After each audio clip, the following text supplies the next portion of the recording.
Source for everything paranormal. Para X.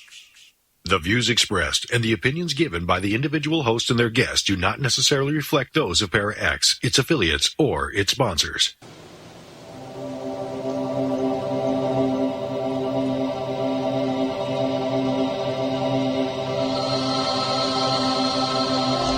Merry meet and merry part, bright the cheeks and warm the heart. But tread the circle thrice about, to keep unwelcome spirits out. Abide within the law you must, in perfect love and perfect trust. Mind the threefold laws you should, 3 times bad and 3 times good. These 8 words the read fulfill, and ye harm none, do what ye will.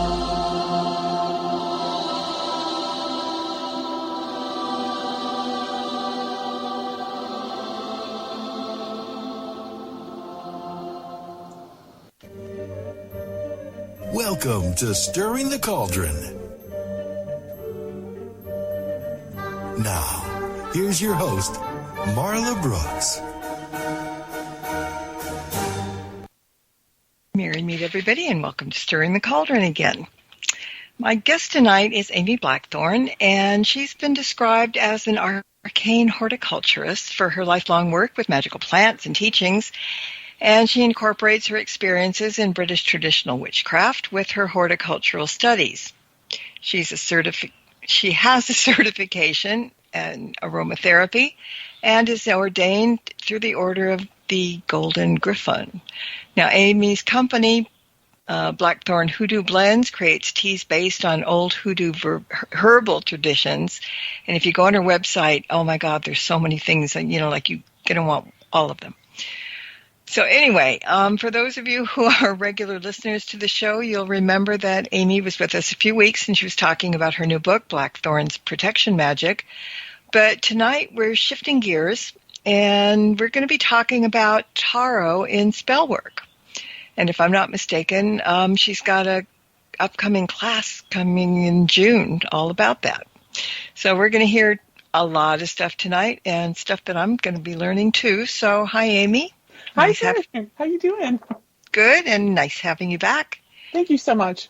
Yeah, the topic of spellworks and tarot was really intriguing to me, and that's why, and some of the people in chat room wanted you to come back too. So, and I think I've mentioned this to you earlier, but it's interesting because when you mentioned tarot spells for protection during the last show, it rang a bell in my head, but I didn't remember why.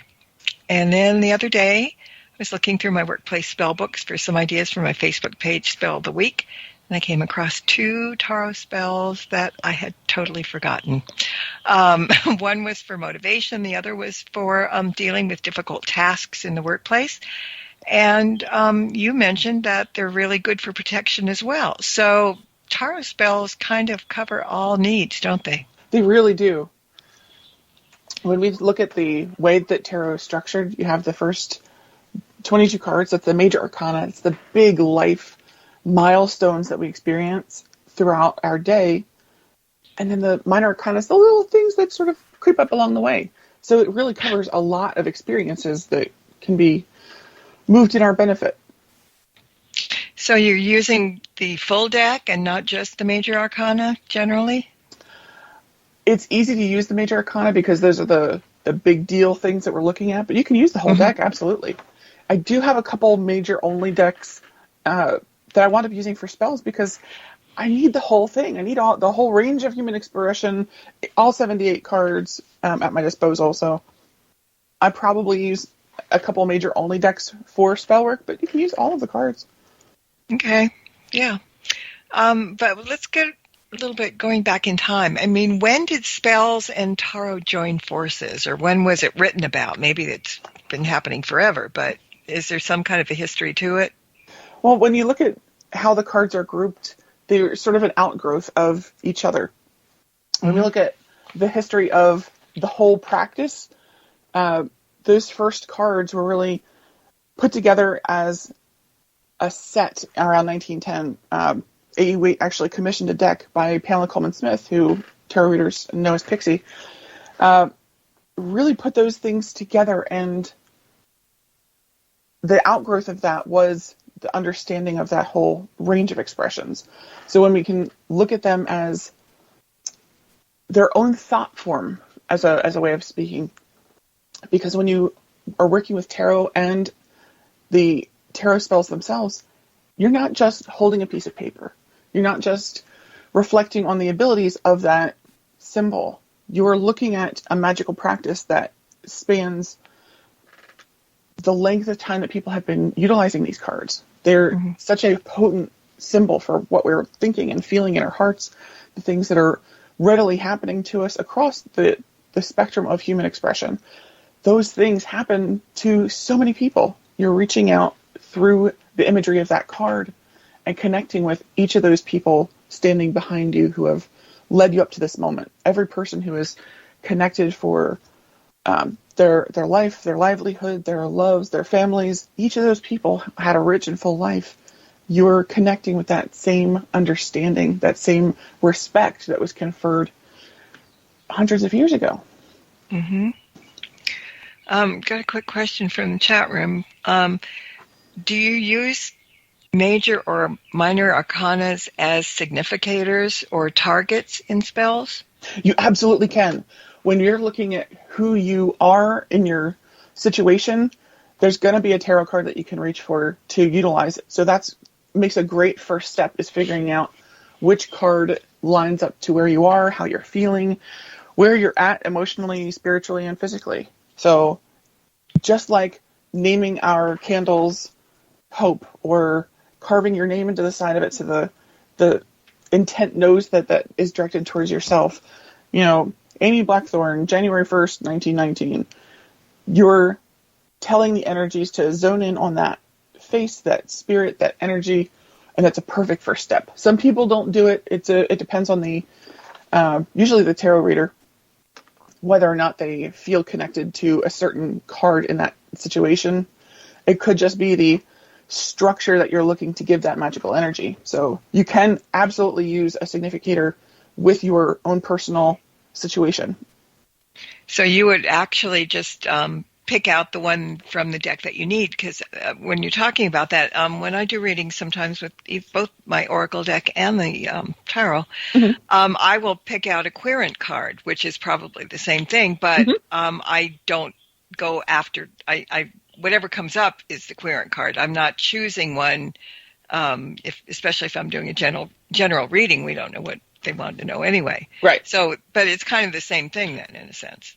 It really is. When you're looking to put that pinpoint down on what your specific issue is, that'll give your intuition, your magic, something to hone in on. Mm-hmm. And, I was reading that tarot is the perfect magical tool, and some incredibly powerful magic can be performed easily with the help of the cards.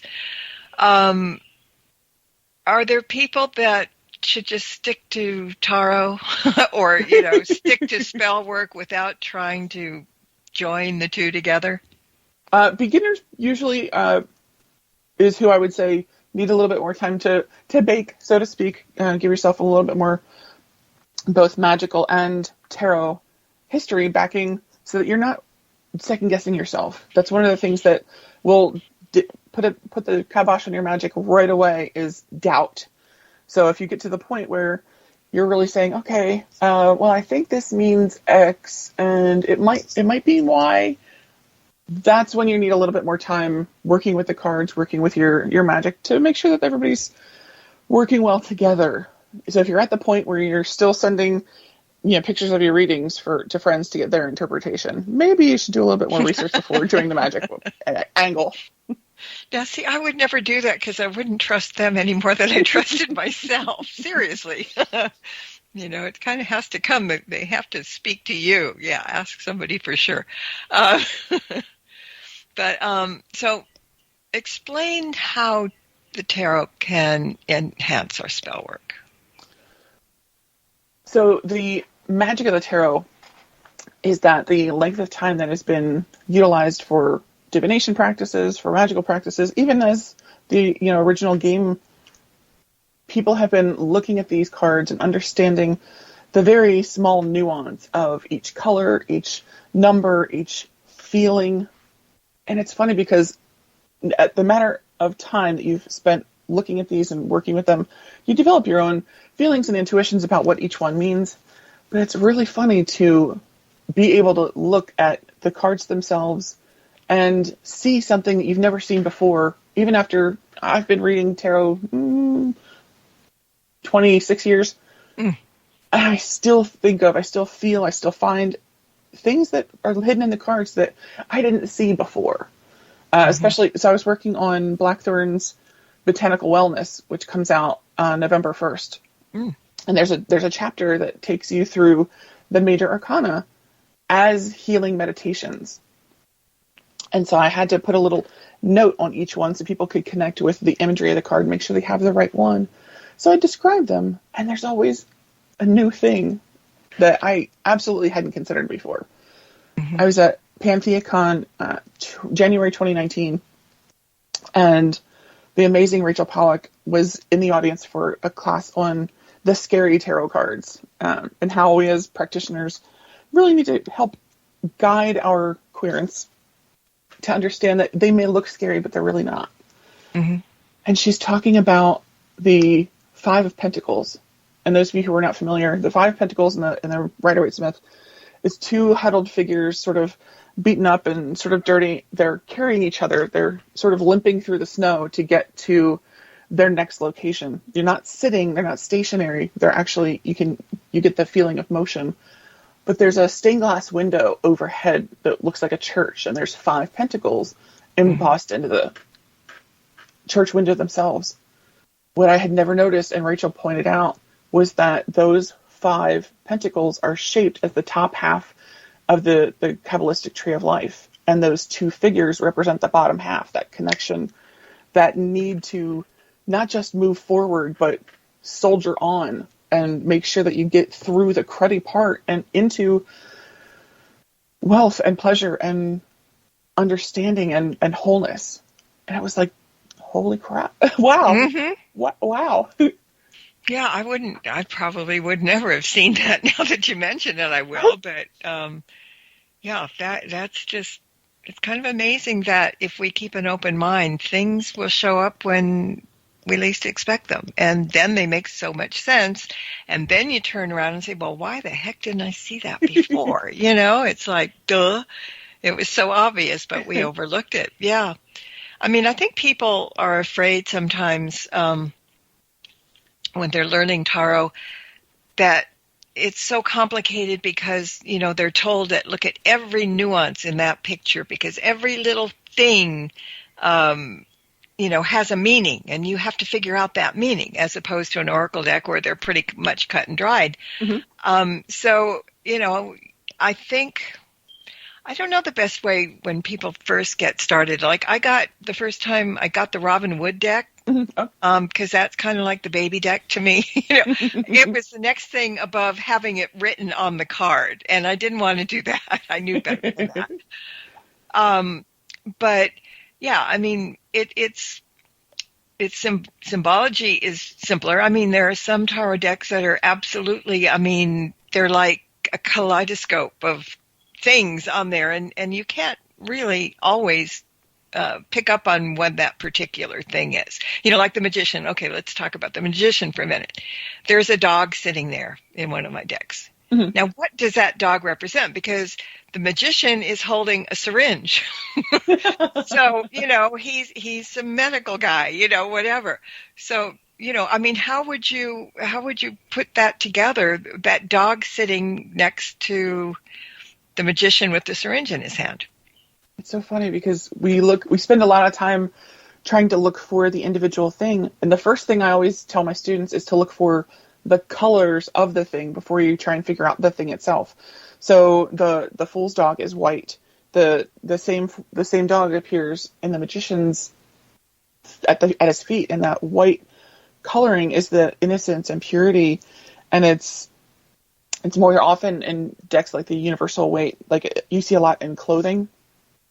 But each of those understandings of the white says, okay, this represents not just the purity of things, but when the white light appears, it contains all of the colors. So that light is just understanding and demonstrating that it's not just the pure spirit of a dog. It's the purity reaching through that specific card into all areas of life, like the mantle that the magician is wearing. Mm-hmm. In the Robin Wood deck, the white crystal tips of the wands are used to symbolize that clarity and purpose, saying, okay, this is the driving force. This is where we're going. Because when you hold a wand and you direct your magic through it, it goes through that white tip. So it takes that need for purity and awareness and understanding and universal love, and it's sending it somewhere. There's movement put into it so that we understand where that is going. You see that in the moon card, the white light of the moon card. Mm-hmm. It's cleansing and rebirth, and it's really evident in the death card, because it's not just that death wears that black robe, but there's a lot of white in that card. And people will see the death card and take it as, oh my God, somebody's going to die. Mm-hmm. I mean, you were talking about the scary cards of the tarot, and yeah, there are a few. I mean, I haven't seen a real genteel picture on the tower card. People are falling out of a building. They have panic in their faces. The castle is breaking in half. But yeah, most of those cards really have a meaning. I mean, with the tower, it just means that there's going to be some change, and you probably should have done it already, but you haven't. So the universe is kind of taking over.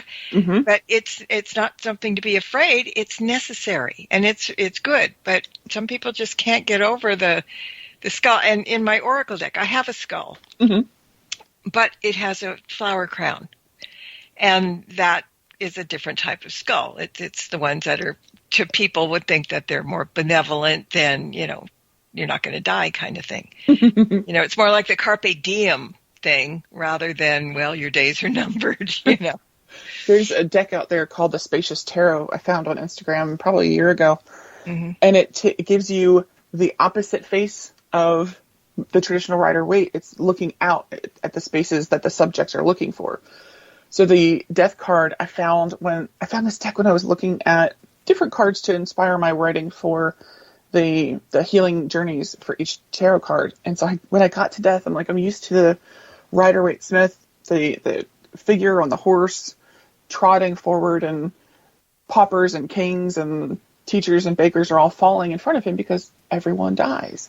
Mm-hmm. But with the Spacious Tarot, it was this really gorgeous imagery of the skeletal hand reaching for the subject matter, reaching for this flower. It was a Tudor rose that is seen on the flag for death. Mm-hmm. But you can tell he's been there a while because there's actually green vines growing over the bones. Mm. And so it symbolizes that rebirth that we come to once we are at the end that represents death. There's the death is the change that we control, and the tower is that change that we've lost all semblance of control with. We've let it go so far past where it needs to end that it just is a chaotic mess, and you no longer have control over what's happening. Mm-hmm. Got on the lines we're talking about, a question from the chat room. She said, I first heard of tarot magic through Crowley's book Moonchild. The character used tarot to find a plan of action with the cards, and through that card, it's that the process, the cards become the physical process? I'm not sure what the question is. Okay, let me try it again. And there's a thing at the bottom of it. Maybe it'll be explained. Okay, so she first heard about tarot magic through Crowley's Moonchild. Mm-hmm. Okay, so the character used the tarot to find a plan of action with the cards and through that card. So it's that process. The cards become the physical process. And then she says, on the other hand, I now have the Gummy Bear Tarot deck and probably shouldn't use it to summon pastry. I totally would. I love the Gummy Bear Tarot. I got it for myself for my birthday a few years ago because it was so adorable. And every so often I get parents who want me to read for their children. Why, I'm not sure. Mm. But I love the Gummy Bear Tarot. Would absolutely use to summon pastries. So the neat thing about, we'll use the Gummy Bear Tarot as an example. When you have a connection to it, that emotional, physical, even spiritual connection to a specific deck, absolutely utilize that for your spell work. It doesn't matter if it's cute or kitschy or niche, honestly, because it's the decks that you connect with so much that it's actually going to give you the better results. I talk about this from a standpoint of the Rider-Waite-Smith because it's the one that most, tarot books, whether they're instruction or ritual, they all start there. So it's easy to have those ideas, but if you respond well to the My Little Pony tarot, do that. Absolutely, because the imagery that is supported there is going to facilitate that connection. It's like when you're making ritual oils. You have to make it so that it smells good for the person who's going to use it, because if they don't use it, it's not any good. You can't experience the magic if they keep it in the bottle.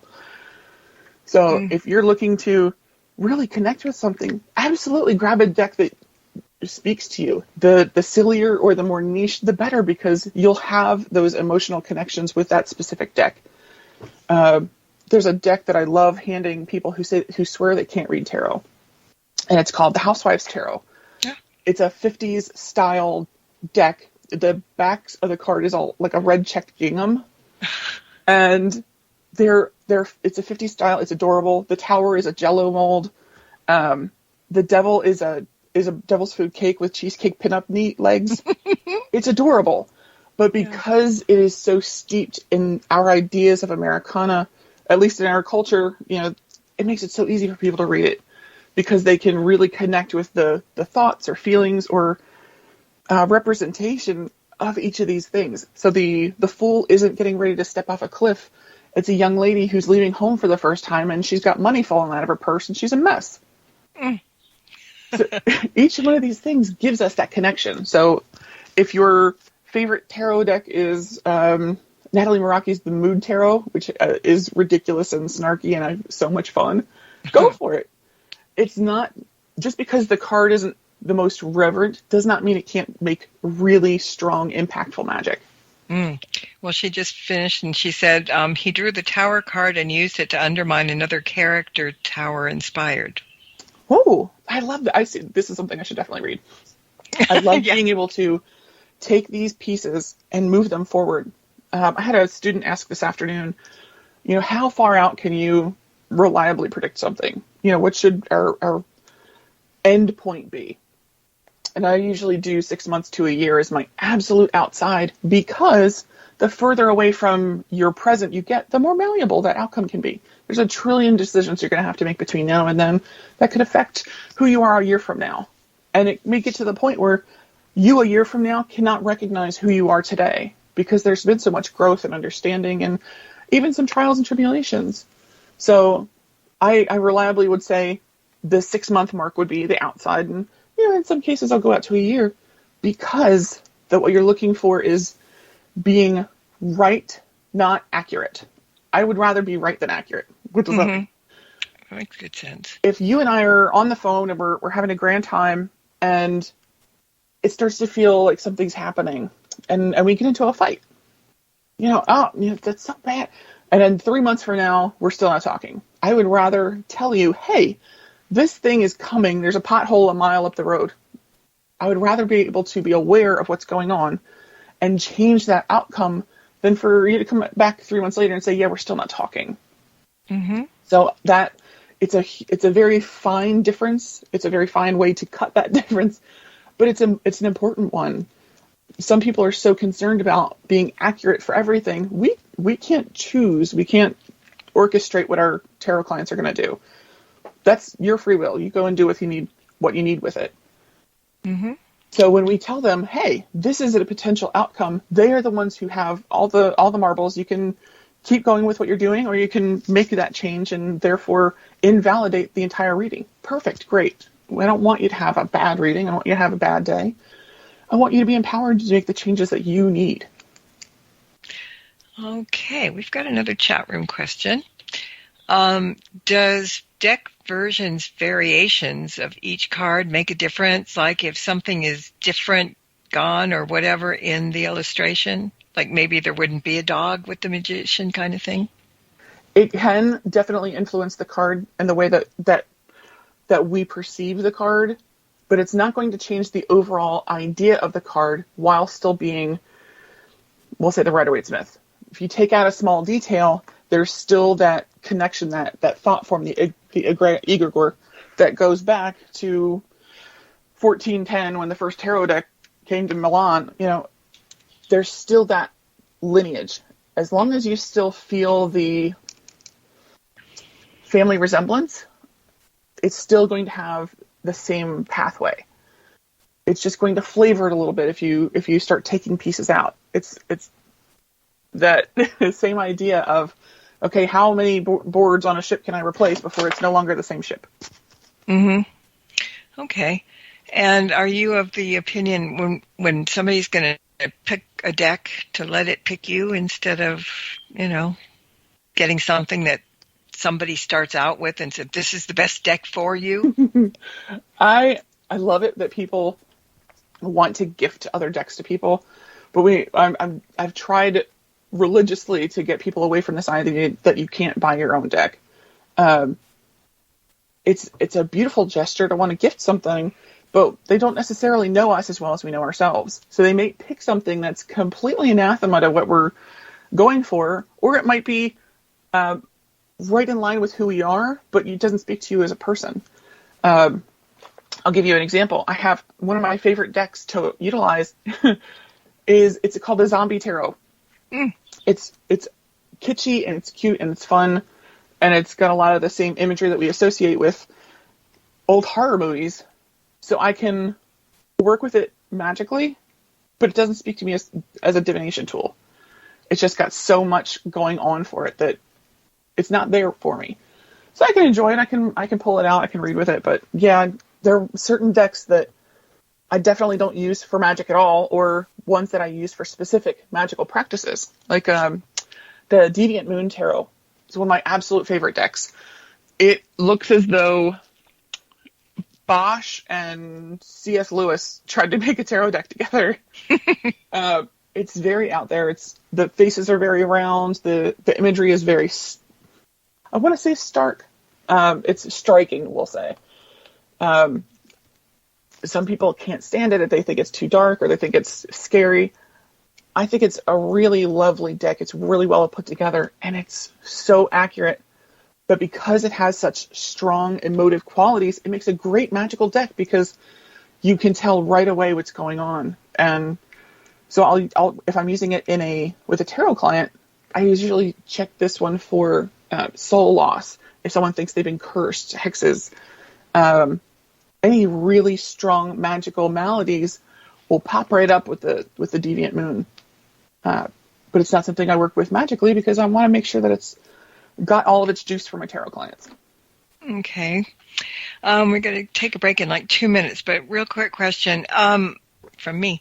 What about decks that people create, tarot decks, but they don't have any of the same major arcana or the minor arcana, but they still call it a tarot deck? How do you feel about that?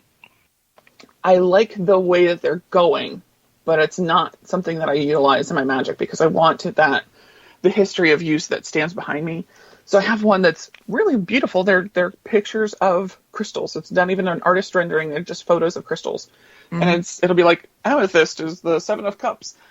And it's like, that doesn't trigger any of the reasoning and understanding in my brain. So I can't work with it as a divination tool. Mm-hmm. But if I'm looking for a healing client, that's the card I need because that has amethyst on it. So that would be good for like medical tarot readings, yes. Kind of. Yeah.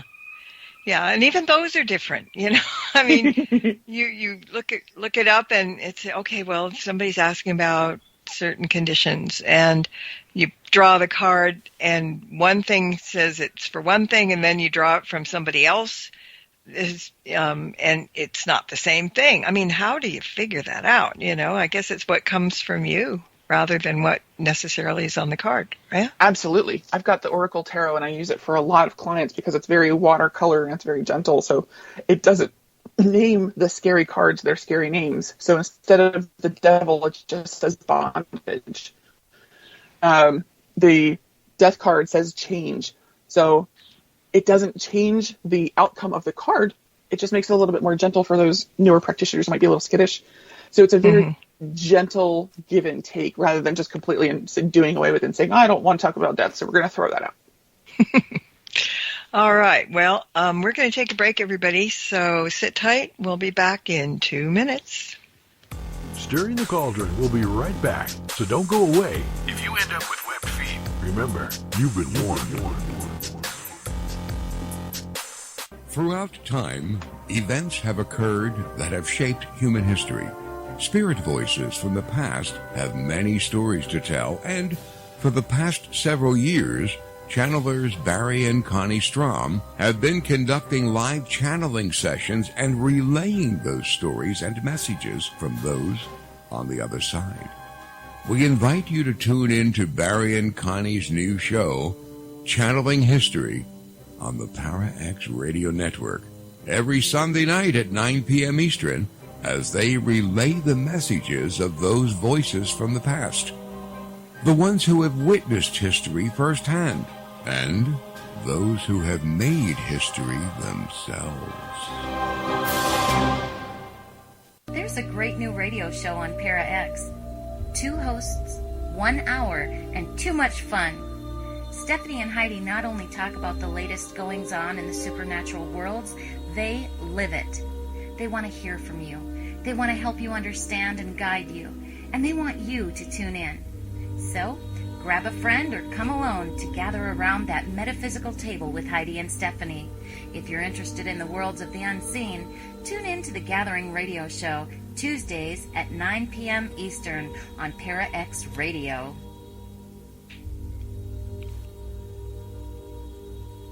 Hey everyone, thank you so much for listening in to Stirring the Cauldron. I just wanted to give you a quick heads up if you don't already know about the free weekly Witches Oracle deck readings that I post on my website every Monday. Now let me answer the age-old question before you ask it, which is, well, how do I know it's for me? And the answer is pretty simple. If you weren't meant to see it, you wouldn't know it was there.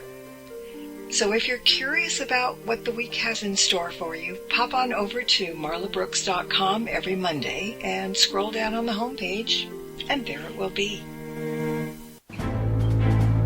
Welcome back to Stirring the Cauldron. Once again, here's your host, Marla Brooks.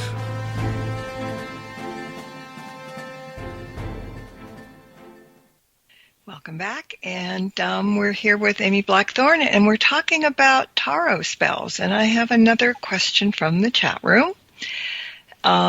Should magic and divination decks be separated? For example, not using a magic practice deck for a divination afterward? You can absolutely use it for both, but there are decks that are more aligned with one or the other. So that's definitely your call as the practitioner. Some people can only afford one deck. Some people are new enough they only have one deck. So I would not pigeonhole it by saying you can't have, decks that do multiple things. But like I said, there's the energy around that deck may make it a little easier to do one or the other. For example, the Urban Crow Oracle is a really incredible deck for not just its imagery, but for that connection I'm looking for. So I use it for magic because it has such a striking work of art. Those crows, the way that they're the crowns or the thrones for the major arcana, the minor arcanas, the kings and the queens. Each of those pieces has such a great feel to it. I will absolutely love to use it for magic because it is so striking, because it has such an impactful look to it. That's the kind of thing we want in our magic because it's cutting out a lot of extra words. When people talk about, a picture's worth 1,000 words, it's probably twice that when it comes to magic because those words take up so much of that language that we otherwise would have used to describe over and over and over again. So by utilizing those beautiful images for a magic, it's like skipping to the head of the line. Mm-hmm. That makes sense. When you're working with the deck, do you use only upright meanings rather than reversals? I absolutely use reversals for everything. I think it gives a little bit more of a nuance to what the card is talking about, especially if it's reversed. It can broaden the meaning or it can narrow the meaning. And it's so incredible because each one, it's not just upright or reversed. There are places, we'll say in the Celtic Cross Tarot, where you're crossing individual cards, so that gives you 4 directions, not just 2. And so things like which faces are looking at which cards is a great way to really fine-tune what's happening in your divination spreads. If the face of the moon is looking at the Temperance card across the way, what connection do those 2 cards have now? So it's one of the reasons I love using round decks, because there are not 4 squares. I'm reading it by degrees instead of just upright or reversed. Think of it as a combination lock. You're actually looking at who's looking where, what's too close, what's touching something else. Each of those connections has that outside meaning. I never thought of a round deck. I mean, I used to get a ton of decks from different publishers because they, want me to talk about them on their show. And some of them have been really neat. Some of them were like, not a tarot deck in my opinion at all. I mean, but it's kind of, it draws some people, and other people just, I don't want that one.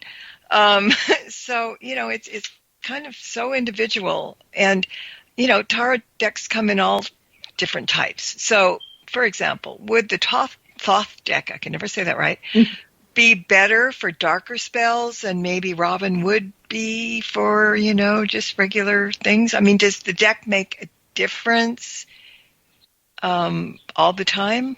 It absolutely can. So, especially with the Thoth deck, because there's multiple fools, there's multiple you can change the attitude of the deck by which cards you're looking at. And the only reason I can speak to this is because when I read, especially for my in-person clients, when that's a thing, I don't just read with one deck. I read with 2, 3, and 4 decks at a time, which can be confusing for the querent at first. But when the same card comes up in every single deck saying the same thing, so, the Fool has come up in all 4 decks in different spaces in the same reading, it's, think of how impactful it is when you get, 4 aces in the same reading. It's the same idea, but it has more impact because now we're dealing with 78 times 4 cards. And so when those 4 cards all come up, it's a huge astronomical saying, oh, this is a really big deal. Please pay attention to this. So it can change the attitude, but it doesn't have to. It can make for a really intense workings, but just the same way as it's gotten really popular to people are. This is controversial for me. People are altering their tarot decks because they feel it's more impactful for them. They're actually taking the borders from different decks and cutting them off so that it's not distracted by the white space. I actually have the borderless version of the Deviant Moon, and it's sort of like you've zoomed in to the painting a little bit. But cutting out that white space for some practitioners may give them a stronger feel for what the card is talking about. They're not distracted by the negative space. So it absolutely can make a difference, but it does not have to. It's all about both the practitioner's feeling about those cards more than just the cards themselves, because remember, we are the magician. We are the person who is driving that magic. The magic is inherent in us, and the tools are to help us get there, but they are not the magic. Go ahead.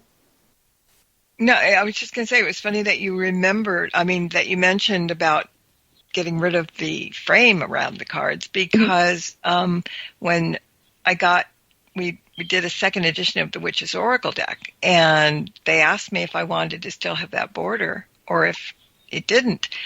And, it was kind of like it didn't take anything for me to think too hard about it, because this is a great example, right? I had a Panasonic TV, 42 inches, an old one.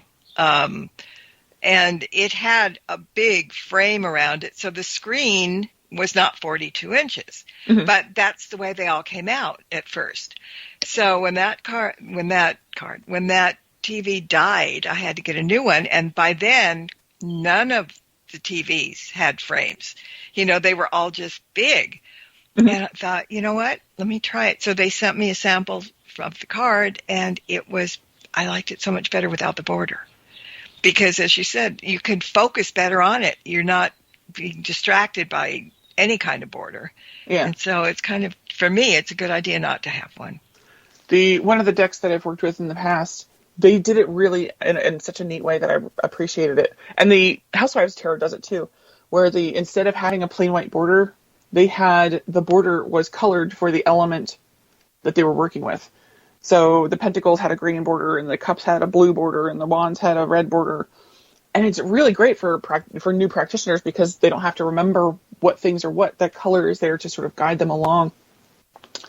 So it makes a really big difference when people are like, oh, hey, they snap to that understanding a little bit faster. I'm a practitioner who reads tarot and does trance work at the same time. So we've got everybody playing in the same field, so to speak. But it's fantastic to have that extra nuance, that extra layer of information coming at you, especially for newer readers. I really love it. It's like, here's a little helping hint that you didn't know we were giving you. Okay, tell me about Taros Entrance. That sounds really interesting. The Griffin's Grove school that you mentioned is a school for trance witchcraft. Mm-hmm. So it's a 2-year program, and we wound up, because we were the very last class for this for that school. The founder was actually moving across country. We actually did 2 second years. We did some more in-depth practice. So what we would do was we would actually start our day. Everybody gets there. It was actually held at a yoga studio in the middle of the country. It was very nice. But we'd get in, we'd get settled. We have drumming and other ways to get into our trance. We'd spend about 2 to 3 hours in trance per day. Then we'd have lunch, sort of come back into our bodies, get used to being corporeal again. And then we'd spend the second half of our day learning and figuring out and relating things that we had experienced while in trance. So in the class where we talk about plant spirits, we would actually journey to individual plant spirits and see what they had to teach us about our magical practice, our divination practice, whatever it was they were deciding to impart that day. So we had a very large altar set up in the middle of the floor, and there'd be a bunch of lemon balm or some peppermint, and you'd sort of figure out, okay, I'll take a piece of this, and you go back to your little mat and say, okay, what are they trying to tell us? And you'd go into trance and sort of figure out what that looked like, come back, write in your little notebook what you've learned, and it was a really fantastic practice, which made a very, very beneficial practice for applying that to tarot.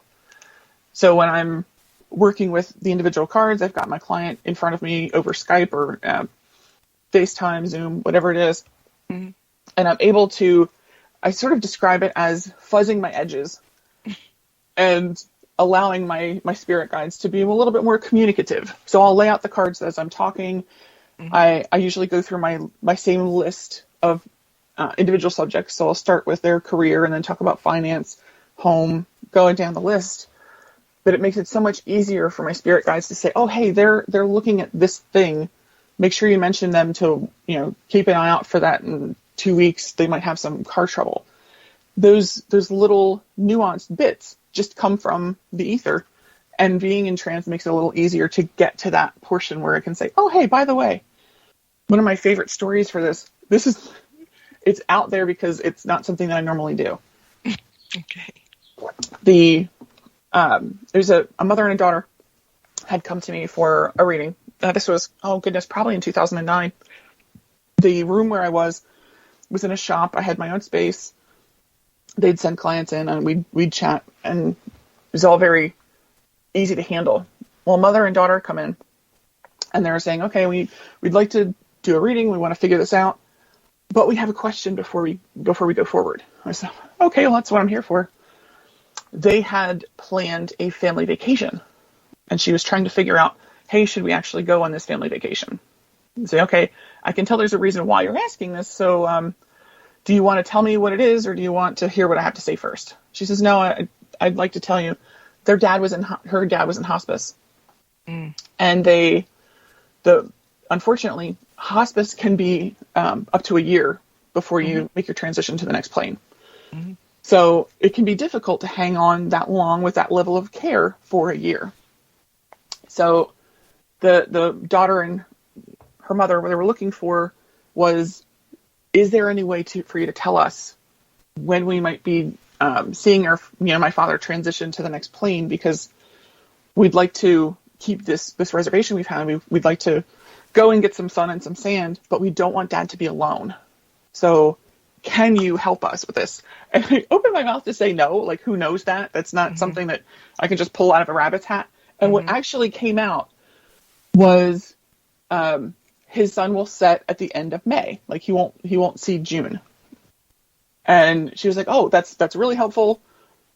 That's totally fine. This is not something that's carved in stone. I just wanted to, that's when we were planning on going away. So we'll just move it. I'm like, that's fine. That's great. I have no idea why I said that. This is just them talking. I was not involved I was not consulted. You were the tool. We joke about it and we move on until, goodness, it's probably August. And I see her name on the schedule again. And I say, okay, so what do you got for me this time? And she said, Dad did leave this plane at the end of May. It was actually, it was around sunset. I'm like, I just thought they meant, it was flowery language. I didn't know they actually meant sunset. But she was thrilled that her and her family were able to be there with her dad instead of him making that transition alone. And it meant a lot to them. She's like, we really thank you, appreciate you. Like, look, I didn't do it. This is the spirit's job. That's their realm. I'm just telling you what they're talking about. Yeah. So it's funny because the trance work in tarot really lends itself to not just understanding, but making those connections that we could not have ever understood, experienced, or planned for. Mm-hmm. Yeah, I mean, it's all in the mystical sense. Really kind of neat when it happens. You don't expect it, but it's really good. So will any deck that you choose, if you're going to start doing a little spell work, do you need to cleanse it, consecrate it, do anything with it like we would some of our other magical tools? You're absolutely welcome to. People put a lot of emphasis and understanding on the cleansing practices, and it's like, that's not the most important part. The most important part is that you feel that connection. So if you want to run it through some incense smoke or put a couple, like a lump of rock salt on it to bring out those impurities, that's great.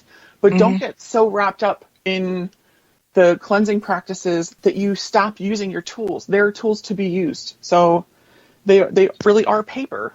They want you to take part in them. When I was a very small teen, I was never small. Let's be real. I'm 6 feet tall. I came out of the womb 6 feet tall. But when I was a very new witch, I found a spell that required orris root powder. Mm-hmm. Orris root is the root of the iris plant. It's very nice. It's a fixative used in potpourri, but it's poisonous. Mm-hmm. But I got so wrapped up in the fact that it's poisonous and was worried like a cat would knock over the jar that it was in and, would hurt them, that I sealed the jar shut with sigils and candle wax and all this stuff to make sure it wasn't accidentally exposed and someone got hurt, that I could never reopen the jar. Just could not do it. It's 30 years later. I'm sure that jar is still sealed shut with candle wax and sigils. So don't get so wrapped up in the need for cleansing that you spend all your time cleansing and no time reading, no time making that magic, because it's there for a reason. We own it. We work with this tool because of the idea of working with it, not because you want to own it. So make sure that you're taking the time to actually work with the deck. Don't just say, oh, okay, well, this looks pretty. I'll do that at some point. If it's taking up space, then what's the point of having it? Yeah, good point. All right, so some tarot readers are listening who are not familiar with spell work, but they want to learn how to incorporate the spells into their readings. Where do they start? One of my favorite ones that's most readily available would be 365 Tarot Spells by Sasha Graham. It's a giant book. It's put out by Llewellyn. It's creating magic in every day. It takes one card for one day. So August 16th, there's an incantation for the King of Swords and the Ace of Swords. So you can put one or two tarot cards together and really create something that's beneficial for both your magical practice and where you are in your life. We know, especially for practitioners that have been reading tarot for multiple years, there's great amount of understanding within an individual card. So there's so many things that you can do with it. So you have the Fool card. You can say, okay, I want to start a new job, and there's the Fool to guide me towards my new path. I want to be challenged at work. I want to have this and I want to have that.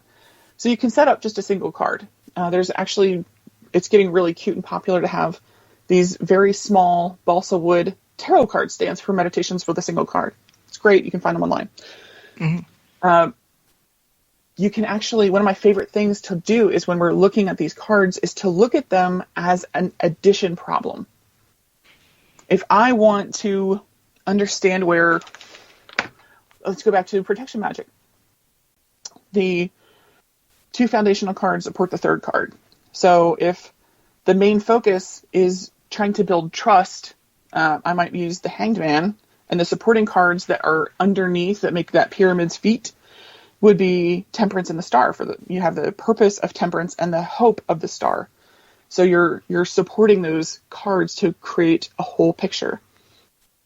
But you can have the 3 cards in the line. You have the Hermit for wisdom and the Chariot for perseverance equals justice and fairness. So you can actually take the 2 cards, 3 cards, and complete the addition problem and give it that intended outcome card that says, okay, this is where I want that magic to go.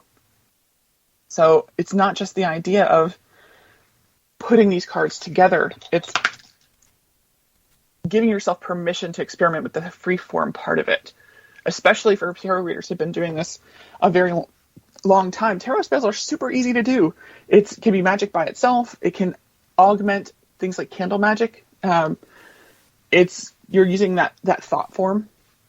So when my 8-year-old niece came to me and said, Aunt Amy, the kids at school said Santa Claus isn't real. Is Santa Claus real? I know you'll tell me the truth. And I said, okay, here's the truth. Yes, Santa Claus is real. And she says, okay, well, how can Santa be real? I said, well, the word real is the sticky wicket right there. Because we have egregore, we have these thought forms. Because so many people, over so many years, over such a wide swath of humanity, have believed that this thing is true, they've now created it. So even if Santa Claus didn't exist before, we have created Santa Claus because we believe in Santa Claus. And she said, so the Tooth Fairy, same kind of deal? Well, maybe not. But Santa Claus is real because enough people believe that Santa Claus is real. So whether he was based on a historic person or not, a historic saint or not, St. Nicholas is actually the patron saint of sex workers. So Santa Claus gets a high five. Every bit of those ideas is valid because so many people believe it. So if tomorrow someone told the world in a press conference that Barney the dinosaur is in fact real, that could be absolutely a thing because enough people have been exposed to the egregore of Barney the purple dinosaur. It'd be terrifying, but it gives you the same idea. Yeah, that does kind of scare me. That I love you, you love me. Yeah, okay, never mind. Let's just say I wasn't a big fan.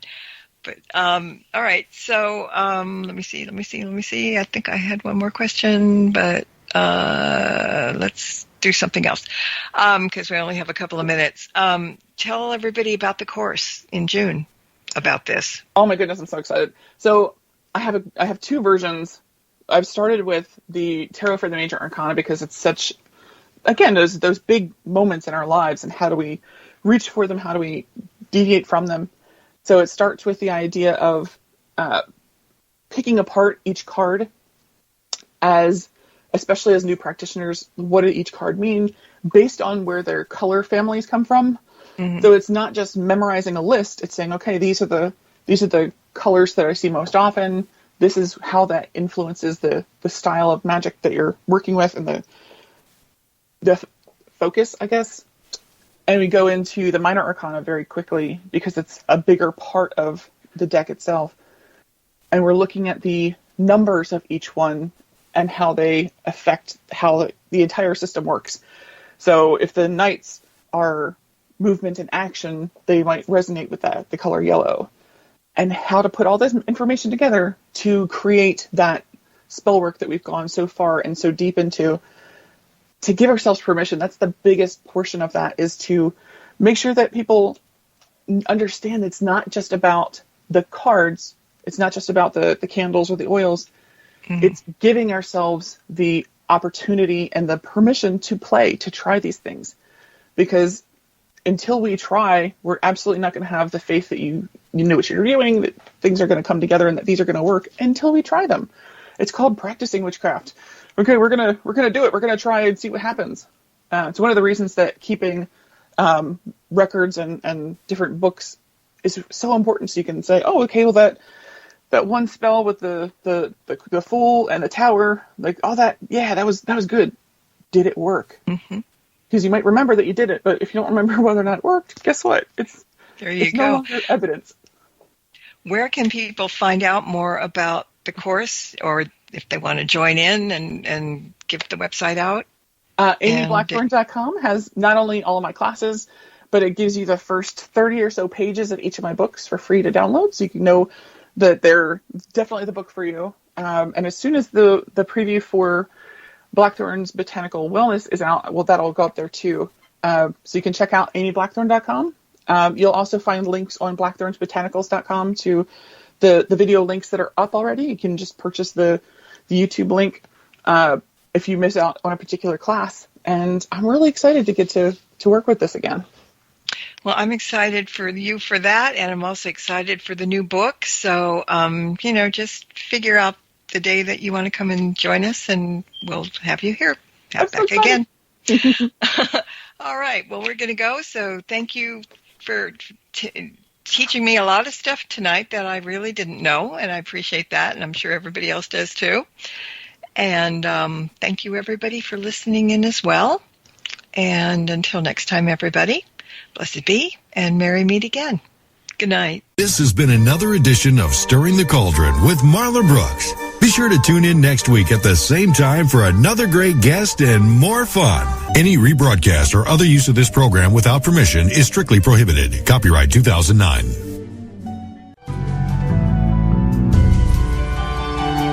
You have been listening to the Para X Radio Network.